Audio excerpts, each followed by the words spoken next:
Feliz Natal! Feliz Natal!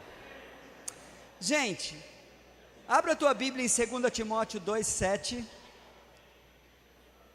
2 Timóteo 2,7. Um versículo que não tem nada a ver com o Natal, mas tem tudo a ver com o Natal. Olha o que a Bíblia diz em 2 Timóteo 2,7. Pois Deus não nos deu espírito de covardia, mas de poder, de amor e de equilíbrio, ou então de moderação, se por acaso o João estivesse colocando ali, mas ele já até desistiu de mim hoje. Queridos, o que esse texto de 2 Timóteo 2,7 tem a ver com o Natal, ou o desejo de Feliz Natal? A internet está cheia de opiniões. Não, tá? 2 Timóteo 2,7, não é? Então vamos achá-lo. Desculpa, é 1,7, perdão.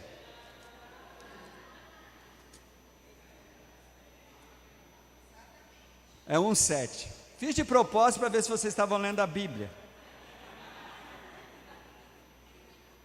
Os meus erros são devidamente calculados assim, são tudo teste, irmãos. É 2 Timóteo 1,7.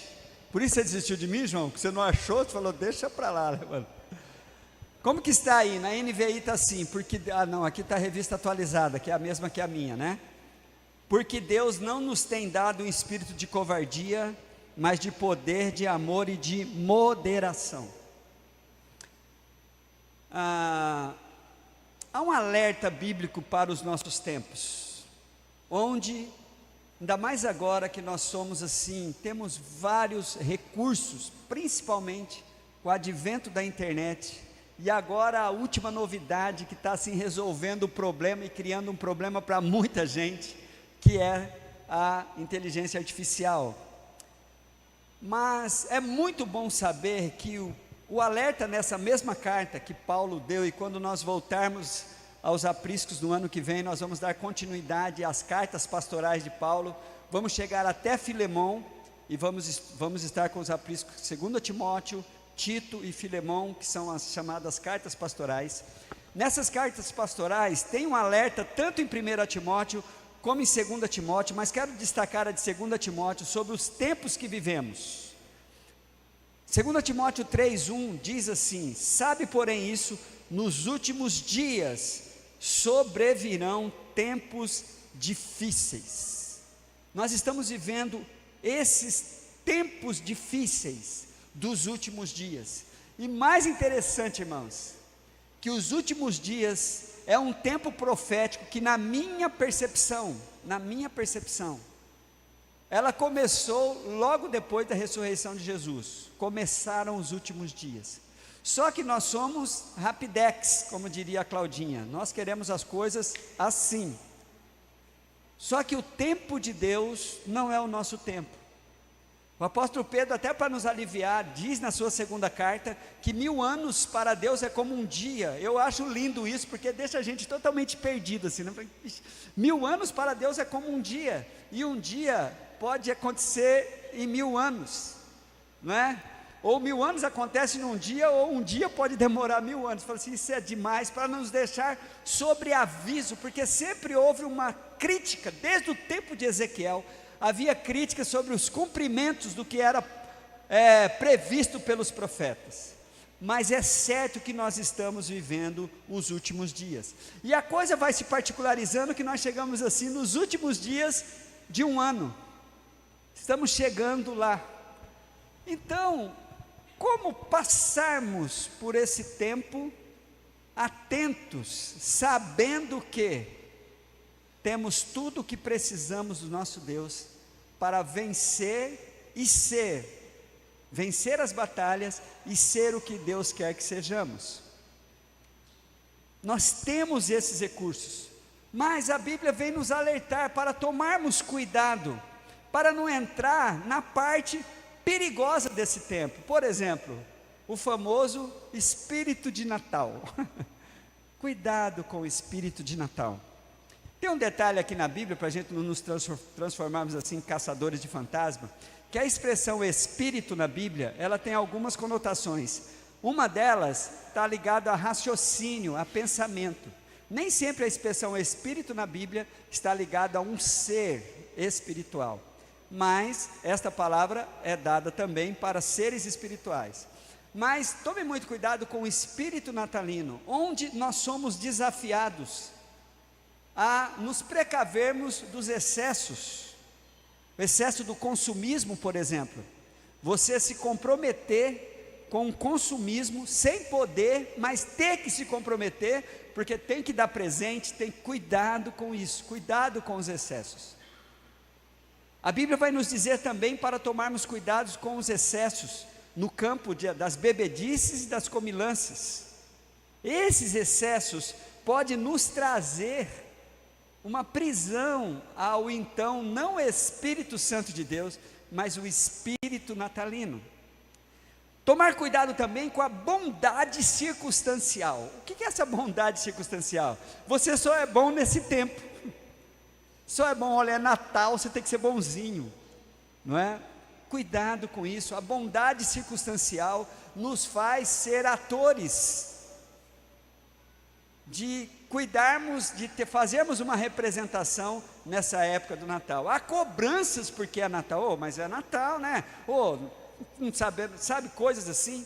Essa bondade circunstancial nos transforma em pessoas que acabam vivendo papéis e não ter um estilo de vida em que nós honramos a Deus com as nossas atitudes. Há muita discussão, informação, é óbvio que todo mundo já sabe que Jesus não nasceu no dia 25 de dezembro. E há discussões, inclusive na área teológica e espiritual, de que nós estamos, na verdade, participando de festas pagãs e que não sei o que, de datas pagãs. Mas uma coisa é certa, não vamos nos preocupar com esses detalhes. Uma coisa é certa, Cristo nasceu, amém? Olha o que a Bíblia diz, o evangelista Lucas, ao dizer para nós no capítulo 2, a confirmação disso. E traz como boas notícias isso. Lucas 2, versículo de 8 a 11, diz assim: Ora, havia naquela mesma comarca pastores que estavam no campo, guardavam durante as vigílias da noite o seu rebanho. Eis que o anjo do Senhor veio sobre eles, e a glória do Senhor os cercou de resplendor, e tiveram grande temor. Tiveram grande temor. E o anjo lhes disse: Não temais, porque eis aqui vos trago novas de grande alegria, que será para todo o povo, pois na cidade de Davi nos nasceu hoje o Salvador, que é Cristo o Senhor. Posso ouvir um amém, queridos? Ninguém sabe esse dia. Sabe uma coisa que eu achei massa no raciocínio divino? Ninguém sabe o dia e o ano que Jesus nasceu. Há suposições de que foi em março ou outubro, certeza que não foi dia 25 de dezembro, mas essa não é a questão. E o mistério que eu fiquei vibrando assim, de ninguém saber o dia nem o ano do nascimento de Jesus, provavelmente nós temos um erro de calendário aí entre 4 a 6 anos. Cristo nasceu entre 4 e 6 anos antes do ano zero, pelas comprovações dos estudiosos, uma das teorias. Mas uma coisa linda que eu acho, é que está ligado exatamente com a sua segunda volta. Como ninguém sabe nem o dia nem o ano que Jesus nasceu, ninguém sabe nem o dia nem o ano que Jesus voltará. Só sabemos que Ele voltará, porque temos a certeza que Ele nasceu. Posso ouvir um amém? Vamos aplaudir ao Senhor por isso? Eu fico em paz com isso, ninguém sabe, porque não é para saber, até que esta é a didática de Deus para que estejamos preparados, porque pode ser hoje. Se um infeliz conseguir marcar o dia, a hora, ano que Jesus vai voltar, Deus vai mudar, porque Ele falou, ninguém sabe. Se alguém acertar e publicar, não vai ser nesse dia, pode ter certeza. Um dia que não vai ser, é o dia marcado por qualquer ser humano.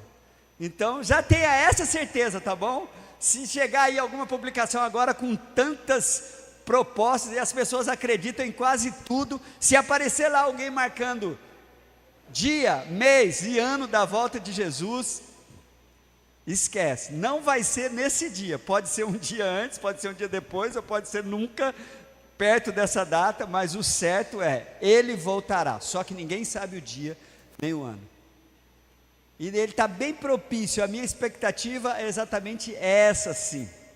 Eu me lembro logo quando cheguei aqui, eu sempre dizia isso, falava assim, olha, todos que estão aqui serão testemunhas oculares da segunda vinda de Cristo, porque Cristo está para voltar. Essa é a minha vibração, e todas as gerações, toda a geração dos cristãos, irmãos, durante toda a história, sempre entendeu que aquela era a última geração.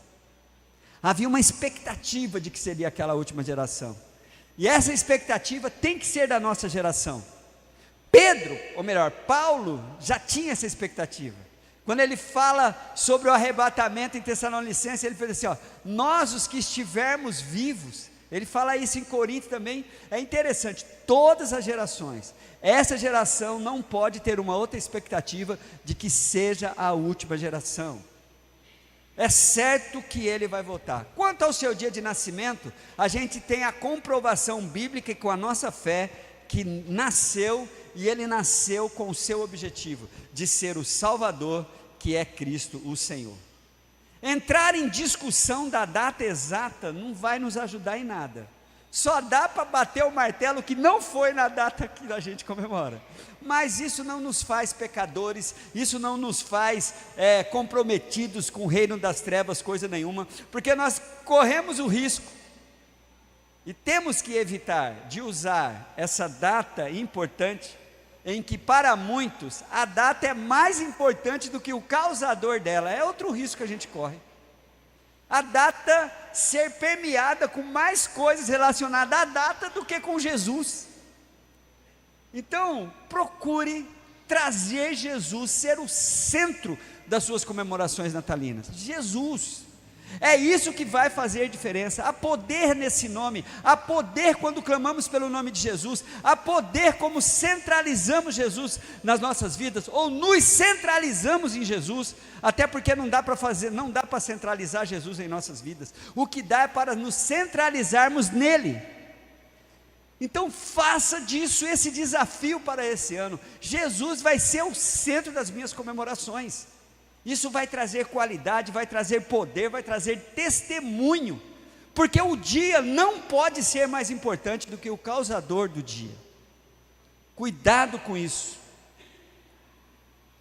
A Bíblia vai dizer assim, sobre esse tempo, houve uma determinação de Deus, que tudo aconteceu. O que a Bíblia diz sobre o Natal, além dessas informações angelicais dadas para os pastores? É o que diz em Gálatas. Como eu amo esse texto de Gálatas, irmãos. A Bíblia vai até nos dar uns toques aqui. Olhe para Gálatas capítulo 4. Olhe para o versículo de 4 a 11 comigo, e agora eu tenho certeza, João, que é na NVI. A Bíblia diz assim: mas quando chegou a plenitude do tempo, Deus enviou o seu Filho, no tempo certo, na plenitude, no tempo de Deus. Deus enviou o seu Filho, nascido de mulher, nascido debaixo da lei, a fim de redimir os que estavam sob a lei, para que recebêssemos a adoção de filhos. E porque vocês são filhos, Deus enviou o Espírito de seu Filho aos seus corações, ao qual clama: Abba, Pai. Assim você já não é mais escravo, mas filho, e por ser filho, Deus também o tornou herdeiro. Antes, quando vocês não conheciam a Deus, eram escravos daqueles que por natureza não são deuses, mas agora, conhecendo a Deus, ou melhor, sendo por Ele conhecido, como é que estão voltando àqueles mesmos princípios elementares e fracos e sem poder? Querem ser escravizados por eles outra vez? Vocês estão observando dias especiais, meses, ocasiões específicas e anos? Temo que meu esforço por vocês tenha sido inúteis. Eis aqui algumas convicções que nós devemos ter. A exatidão do dia, mês e ano não temos, mas é certeza que Deus fez isso no tempo certo e com o objetivo certo. Irmãos, não devemos ser escravos do tempo. O tempo não deve estar nos estimulando a ser bonzinhos circunstancialmente, só agora. O tempo, esse tempo não pode mudar a nossa natureza, porque daqui a pouco nós caímos nesse erro de sacralizarmos tempo, dias, meses e anos da nossa vida, e acabamos por esquecer qual foi o objetivo, em que tudo aconteceu no tempo certo da vinda de Jesus, para estabelecer essa nova relação conosco e Deus. Só, preste bem atenção nisso, só porque Cristo nasceu, viveu, morreu e ressuscitou, mudou-se a relação entre Deus e a sua criatura. Deus então vem sendo revelado com essa possibilidade de mudarmos de categoria, de criaturas para filhos de Deus. E não basta isso, e filhos dengozinhos, filhos que têm uma intimidade com o Pai, a ponto de poder o chamar de Abba Pai, ou de papaizinho querido, ou de paizão. É impressionante como essa expressão Abba Pai é uma palavra tão pequenininha, mas ela é carregada de meiguice, de intimidade. Você chegar para Deus, paizinho querido, e a gente continua meio que afastadão, assim, quando fala Deus, as nossas orações, a gente procura palavras rebuscadas para nos dirigirmos a Deus, não é? Ó Deus Todo-Poderoso, Criador dos céus e da terra, olhe para esse ínfimo servo que rasteja nas agruras do pó, pelo amor de Deus, é umas palavras assim, que as pessoas ficam tímidas, quando são desafiadas a orar. Como é que eu vou orar bonito desse jeito? Então, Jesus vem, instaura essa relação com Deus, que nos traz intimidade, para com esse Pai, nessa intimidade que eu tenho, Ele me ajudar a não ser escravizado, por um tempo em que as pessoas dão mais ênfase aos princípios elementares do mundo. É tempo de festa, é tempo de exageros, é tempo de até coisas perigosas acontecem nesse tempo, acidentes, crimes passionais, as pessoas estão sensivelmente expostas. Aí vem Satanás e deita e rola em cima disso. Aí vem a palavra de Deus, que ele veio com o fim principal de nos fazermos conhecido por Deus e sendo chamados filhos dele. E não podemos querer ser escravizados de novo, como éramos antes de conhecer esse Jesus libertador.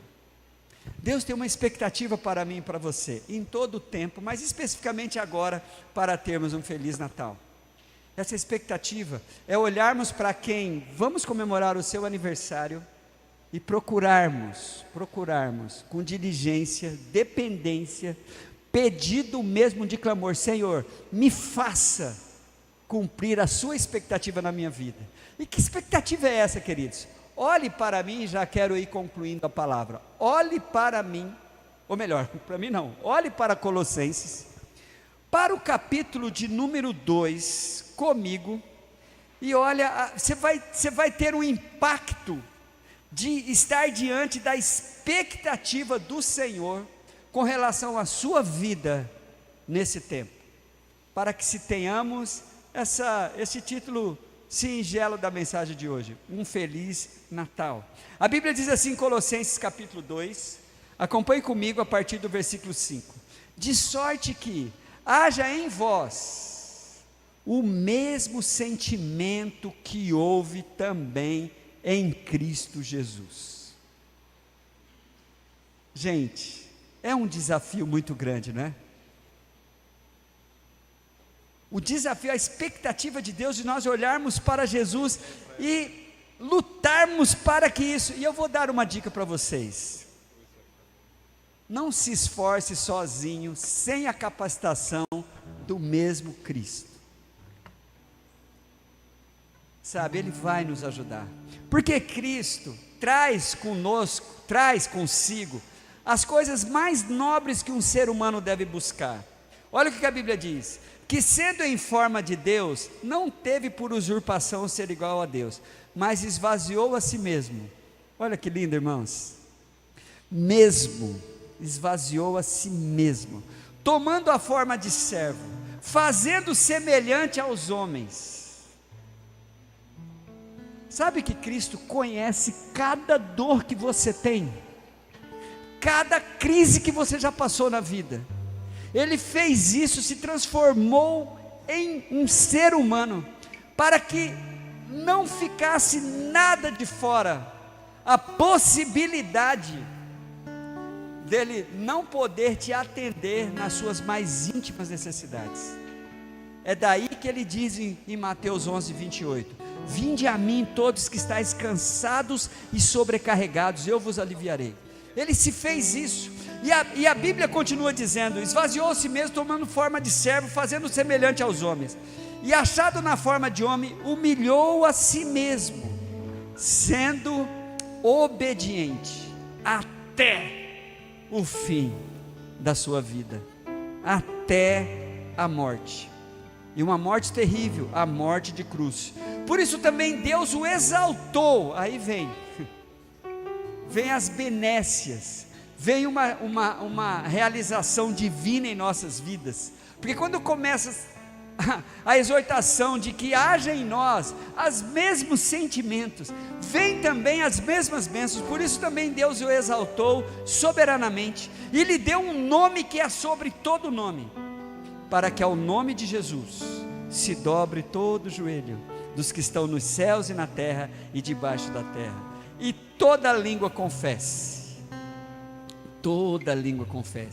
que Jesus Cristo é o Senhor, para a glória de Deus Pai. Posso ouvir um amém? Vamos aplaudir ao Senhor por isso. Expectativa de Deus, gente, nesse tempo, para que o nosso Natal seja um feliz Natal, e para que o Natal não seja um tempo determinante na minha vida, em que eu me preparo, eu preciso então trazer essa expectativa para todos os dias da minha vida. Vem uma data que mexe com todos nós.